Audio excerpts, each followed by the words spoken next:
simbahan at sa buong sambayanan niyang banal.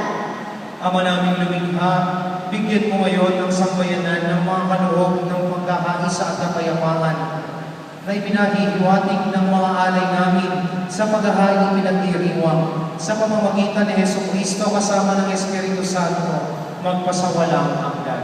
Amen.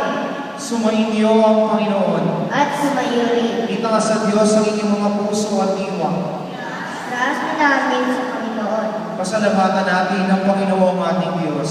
Marapat na siya ay pasalamatan. Ama naming makapangyarihan, tunay ng marapat na ikaw ay aming pasalamatan sa pamamagitan ni Jesucristo na aming Panginoon.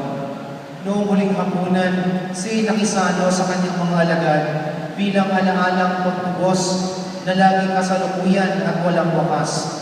Siya ang alay na lubos mong kinalulugdan.